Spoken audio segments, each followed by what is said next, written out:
ही निवडणूक करायची गरज आहे का हा प्रश्न इथे पडतो. ते सगळे खेळाडू या व्यासपीठावर असल्यानंतर समोर टिकणार कोण हा फार मोठा प्रश्न माझ्यासमोर पडलेला आहे. आता हे व्यासपीठावर पाहिल्यानंतर पूर्ण कोकण दिसतं. आता उरलं सुरलं कोण आहे ह्याच्याशी आता उद्यापासून आम्ही जरा त्याच्यावर दुर्बीण घेऊन जरा लक्ष घालणार आहे.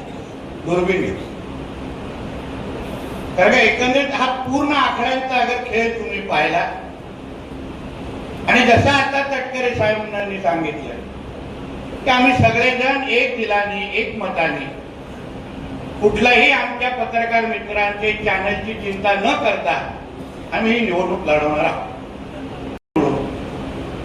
सन्मान्य प्रदेश अध्यक्ष रवींद्र चव्हाण साहेब, खासदार सन्मान्य राणे साहेब, आमच्या भारतीय जनता पक्षाच्या सर्वच कार्यकर्त्यांच्या पदाधिकाऱ्यांच्या वतीने, लोकप्रतिनिधींच्या वतीने मी आमच्या अनिकेत तटकरेजींना शुभेच्छा देण्यासाठी आणि विजयामध्ये जेव्हा 22 तारीख जेव्हा जाहीर होईल, त्या 22 तारखेचा जेव्हा निकाल जाहीर होईल तेव्हा आकड्यांमध्ये तटकरे साहेब तुम्ही मोजून घ्या, भारतीय जनता पक्षाचा सिंहाचा वाटा असेल हा विश्वास तुम्हाला निमित्त. आणि म्हणून बाजूला लगेच उदय सामंतजींचे तुम्ही बघू नका. जंगलात 2 सिंह असले तरी पण काही प्रॉब्लेम नाही. म्हणून आम्ही सगळेजण एक ताकदीने ही निवडणूक लढवण्याची ठरवलेली आहे. मी ह्या तिन्ही पक्षांच्या प्रमुखांचं ह्यासाठी पण अभिनंदन करेन की अतिशय योग्य असा उमेदवार आम्हाला दिलेला आहे. बघा, चांगल्याला चांगलं म्हणणं हे माणुसकीचा धर्म आहे. आणि अनिकेतजींचा जे काम गेल्या 5 वर्षामध्ये मी स्वतः लोकप्रतिनिधी म्हणून पाहिलंय. या भागाच्या कोकणाच्या विकासासाठी जेव्हा जेव्हा ते मला भेटलेले आहेत, आम्ही बोललेलो आहे, तेव्हा ह्या भागाच्या विकासासाठी आपण अजून कसं हातभार लावू शकतो त्यासाठी नेहमीच त्याची धावपळ असते. मंडळामध्ये भेट झाल्यानंतर नितेशजी आपल्याला कोकणासाठी असं करायला पाहिजे, हा प्रकल्प आणायला पाहिजे.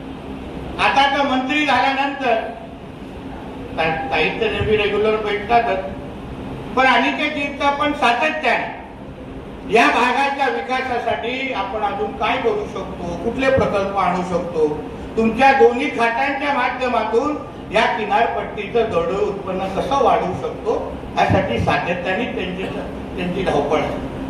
आणि म्हणून मला विश्वास आहे 5 वर्ष जसं त्यांनी काम केलं त्यापेक्षाही जास्त चांगलं काम आता ते 22 तारखेच्या नंतर नक्की करतील हा विश्वास पण मी ह्या निमित्ताने व्यक्त करतो. आता आकडे तुम्ही सगळ्या जणांनी पाहिल्यानंतर हे सगळे एका बाजूला महायुती आल्यानंतर समोर फक्त 55 मतं राहतात. 55 फक्त 55 म्हणजे चणेकुरमुरे पण राहत नाही. आणि म्हणून या व्यासपीठाच्या निमित्ताने तटकरे साहेबांनी आमच्या उदय सामंतजींना जबाबदारी दिली आहे. योग्य माणसाला योग्य जबाब, म्हणजे सोनाराने कान टोचावे असा तो विषय आहे. पण तरी मी ह्या व्यासपीठाच्या निमित्ताने जे काय हे उमेदवार महाविकास आघाडीचे बाळ माने उभे आहेत त्यांना मी तुमच्याच माध्यमातून आवाहन करतो, उगाच कशाला उन्हात कानामध्ये त्रास घेता, काही होणार नाही, आमच्यामध्ये फुटण्याचा प्रश्न नाही. तुमचे 55 सांभाळता तुमचा घाम निघेल, त्यापेक्षा 4 तारीख आहे, आपल्याला विचार करा. चांगल्या खेळीमेळीच्या वातावरणामध्ये आपण ही निवडणूक घेऊन जाऊ, काय होत नाही त्याच्यामध्ये. आणि मग 22 तारखेनंतर आम्ही लोक आहोतच, मी आहे, उदयजी आहेत, आदितीताई आहेत, काही कामं विमा असतील तर आम्ही लोक आहोतच, कुठे पाहतोय. स्वतःची काळजी घ्या.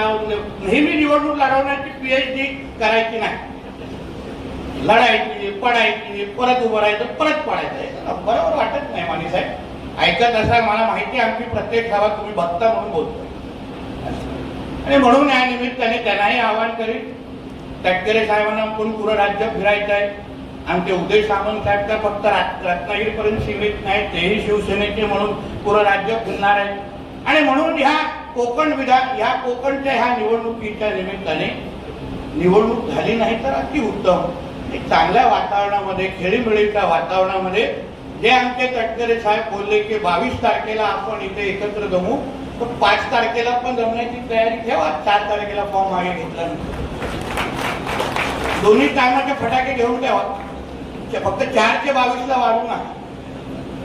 आणि म्हणून या निमित्ताने मी सगळ्या जणांना, आपल्या कार्यकर्त्यांना आणि आपल्या सगळ्या सहकार्याने सांगतो, ही निवडणूक ही आपल्या कोकणाच्या दृष्टिकोनातून अत्यंत महत्वाची आहे.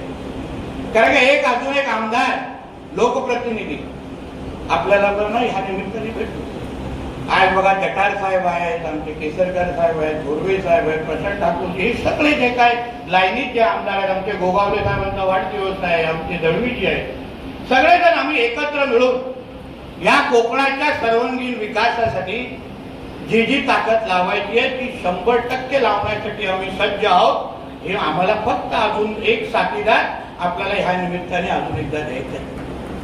आमचा तर सिंधुदुर्गच्या तटकरे साहेब, तुम्ही चिंता करूच नका, आमच्याकडे क्लीन स्वीप आहे, तिथे काही प्रॉब्लेम नाही. आमच्या अनिकेतजींना विचारा, 17 ना 2017 तेव्हा सर्वात जास्त मतदान हे आमच्या सिंधुदुर्गाने तेव्हा अनिकेतजींना दिलेले 2018.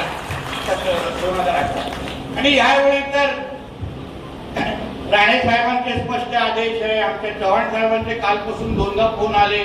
म्हणून सिंधुदुर्ग म्हटलं तर आमच्याकडे ओपन अँड शट केस असते, आमच्याकडे चर्चा नसते. सांगितल्यावर डायरेक्ट मतदान पडतं. आता 2018ला तर आम्ही स्वाभिमान पक्षात होतो, तेव्हाही आम्ही तटकरे साहेब आणि राणे साहेबांची जी काही मैत्री आहे की ही राजकारणाच्या पलीकडे. हे खरं म्हणलं तर आम्ही सगळ्या तरुण पिढीने हे शिकलं पाहिजे. आम्ही नाहीतर छोट्या छोट्या गोष्टीवर आपसात उगाच हेवे दावे टीका टिप्पणी करत बसतो, पण राजकारणाची मैत्री कशी असावी ती जी तटकरे आणि राणे साहेबांसारखी असावी हे आवर्जून या निमित्ताने होते. आणि म्हणून या निमित्ताने आमच्या अनिकेतजींना मी मनापासून तुम्हाला शुभेच्छा देतो. मला विश्वास आहे, कुठल्याही मनात किंतु परंतु नाही, मला विश्वास आहे तुम्ही येणाऱ्या 5 वर्षामध्ये पण आमच्या कोकणाच्या विकासासाठी निश्चित पद्धतीने हातभार लावाल. आणि जे काही निधीमध्ये तुम्ही आतापर्यंत कधीही भारतीय जनता पक्षाला डावललं नाही, तसंच तुम्ही येणाऱ्या कालावधीमध्ये पण भारतीय जनता पक्षाला ताकद द्याल हा विश्वास या निमित्ताने व्यक्त करतो. इथेच थांबतो. जय हिंद, जय महाराष्ट्र.